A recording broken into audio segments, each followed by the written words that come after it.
The forest opened gradually. There was no clear line where dense jungle ended and the floodplain began.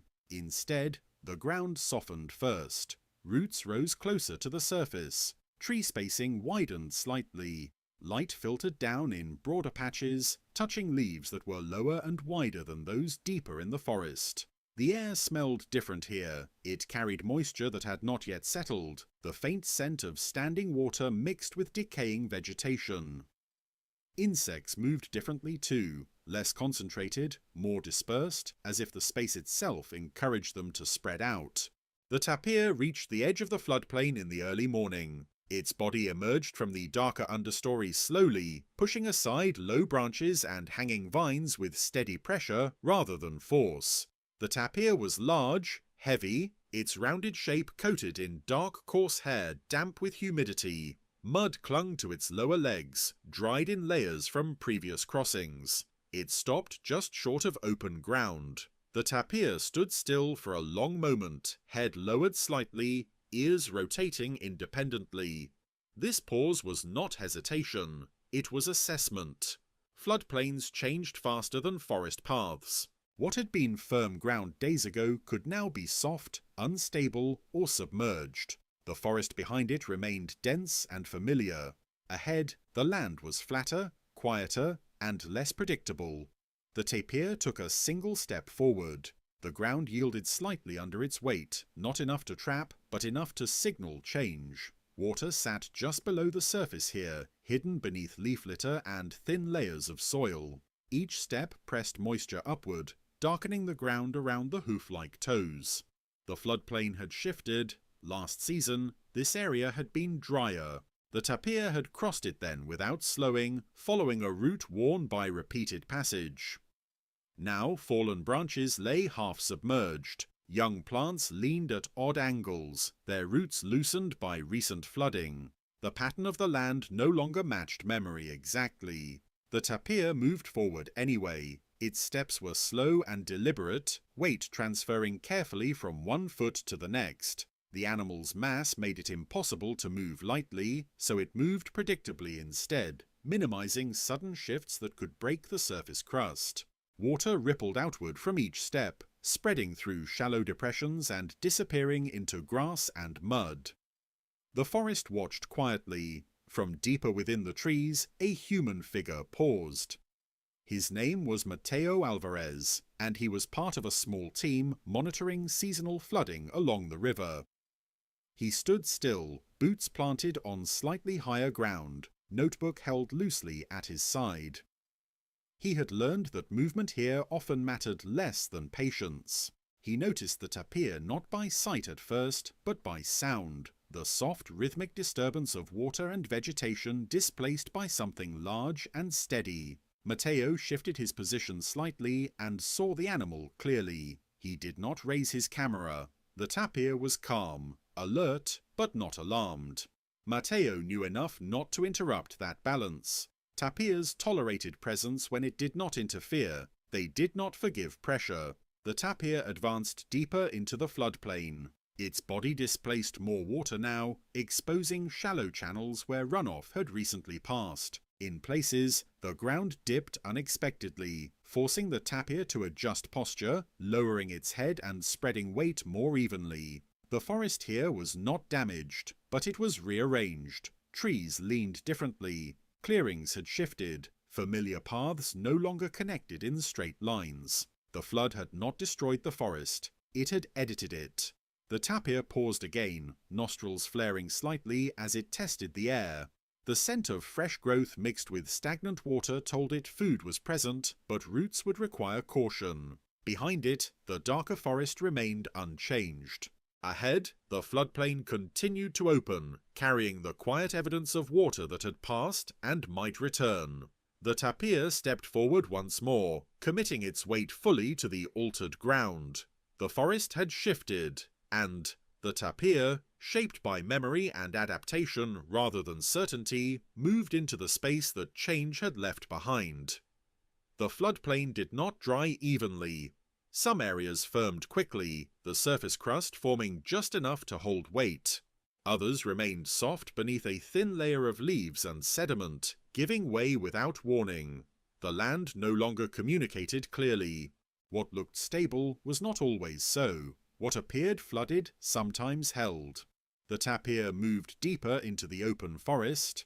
Each step was deliberate, the animal placing its feet where vegetation suggested resistance, tufts of grass, fallen branches lodged at angles, tree roots rising slightly above the surface. These were signals, not guarantees, but they mattered. Water clung to the tapir's legs. It moved around muscle and bone, carrying fine silt that darkened the animal's lower body. With every step, the water lifted, spread, and returned, never fully still.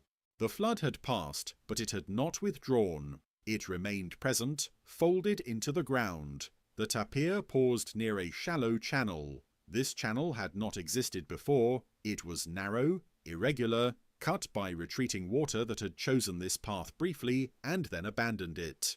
The tapir lowered its head and tested the edge with one foot. The ground collapsed slightly, then held. It crossed. On the far side, the smell changed. Fresh vegetation mixed with something older, stagnant water, decomposing leaves, soil that had been underwater long enough to lose oxygen. The tapir recognized the shift immediately. These smells indicated both food and risk. Predators moved differently here. Their scent did not sit cleanly on dry ground. It lingered in wet places, trapped and distorted. The tapir lifted its head and inhaled slowly, separating layers of smell, plant, water, decay, animal. Nothing immediate, but not absence either. From a stand of trees farther back, Mateo Alvarez had changed position. He moved carefully, staying on slightly elevated ground where roots still broke the surface. His boots pressed into damp soil but did not sink deeply. He stopped often, listening rather than looking. He noted the new channel, the altered spacing of trees, the way flood debris marked the height the water had reached. The forest had not returned to its previous form.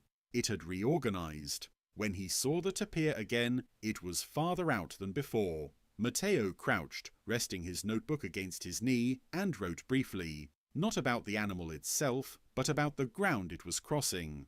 The tapir was part of the measurement, not the subject. The tapir continued forward. It reached a patch where young plants had begun to grow aggressively, taking advantage of light and nutrients released by flooding. The stems were soft, easy to bite. The tapir fed briefly, pulling vegetation free with steady movements. It did not eat much. Feeding here was secondary. Movement mattered more. The floodplain rewarded those who passed through it with awareness rather than comfort. A distant sound carried through the trees. Not loud, not sharp.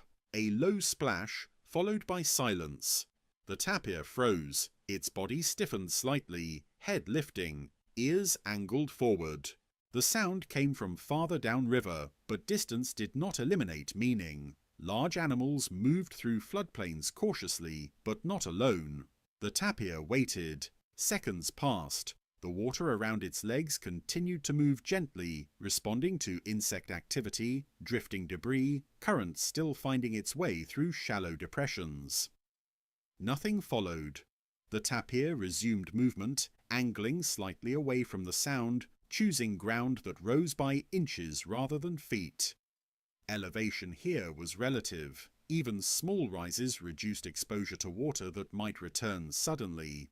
As it moved, the tapir crossed a familiar path, or what had once been familiar. The path was broken now, interrupted by a fallen tree partially buried in silt. The tapir slowed, tested the ground around the trunk, then stepped over it, body brushing against wet bark. The forest absorbed the contact without response. No startled birds, no sudden movement.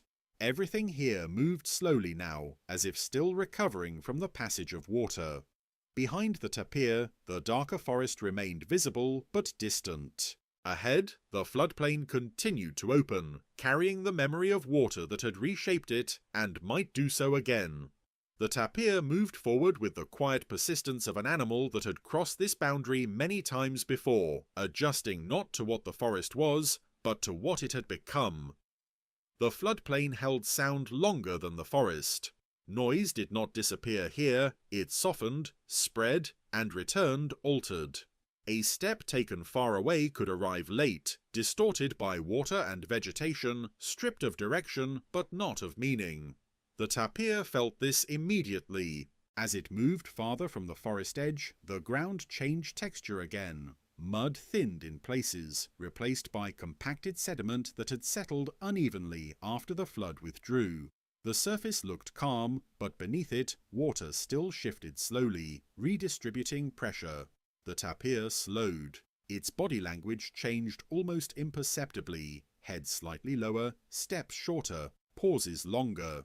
This was not fear, it was recalibration. The floodplain demanded it. A smell drifted across the air, not sharp, not fresh, old, carried by moisture and heat. Predator scent that had been diluted, spread thin across the ground by water that no longer flowed but had not fully left. The tapir stopped completely. Its ears rotated, catching faint differences in sound. Movement of insects, the distant splash of something entering water, the subtle settling of vegetation disturbed by weight. Nothing immediate followed, but the scent remained.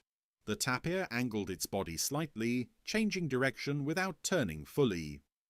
It chose a route that ran closer to a stand of thicker trees where roots still rose above the surface. The ground there was firmer. Sound behaved more predictably.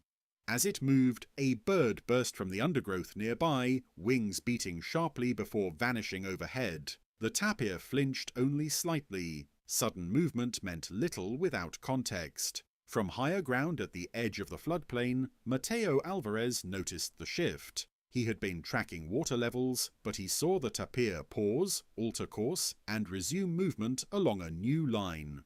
Animals read the landscape faster than instruments ever could. Mateo stayed still. He did not want to add another variable. The tapir reached a shallow basin where water pooled among fallen leaves and broken branches. The surface was dark, reflecting little light. Insects hovered above it. The tapir tested the edge with 1 foot. The ground gave slightly, then held. It stepped in.